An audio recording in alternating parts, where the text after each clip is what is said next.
Let me show you how I got this beautiful flat lock seam.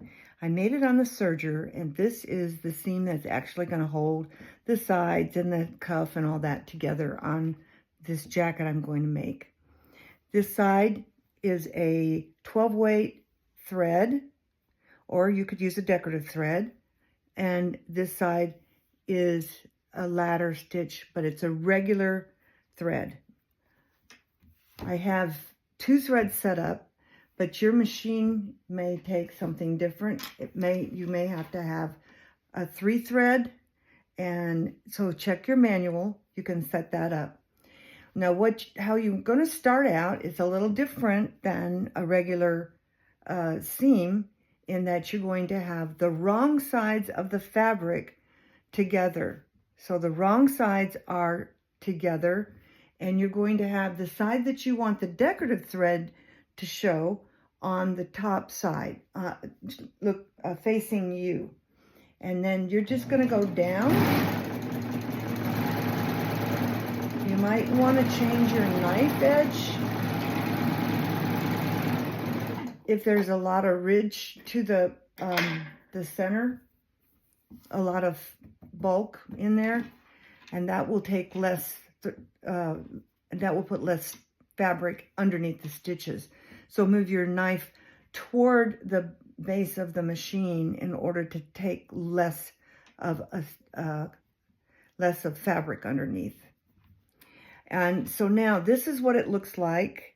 It's just looks like a regular serger, and then on the back side it has these little V's. This is our needle thread, and you want that to be very loose, because what you're going to do is pull this tight and it flattens down, and there's your seam. Now you can use this side if you like the look of this stitch, or you can use the ladder stitch and actually weave something through it, like a cord or a ribbon. And the way you can do that is you take a tapestry needle or a double-eyed needle, and you go every other stitch, or maybe every 2 stitches or every 3 stitches. Just weave it in and out, pull your tape through, or your fabric, or your cord through, and it shows the stitching on that side. Now you can come back down and do the opposite, where you actually go, this one's over or under, so I'm going to go over that one and under this one, over that one, under this one. So I'm doing exact opposite weaving on the opposite side. This is pretty tight, because this is thicker ribbon, but a cord works really well this way. And so then I just pull this down, and you just want to make sure that the ribbon doesn't twist like mine did. So just pull it a little bit, wiggle it, and it'll straighten up. And that's how you get a really pretty finish on one of the seams. So please remember, if you want to see this on the right side of the fabric, then you need to put the right sides together when you stitch the seam, so that this will be the one showing on the right side of the fabric. Here's the jacket that I made. Here's the stitch that has the 12 weight in the top, and that's the way I put the seam together.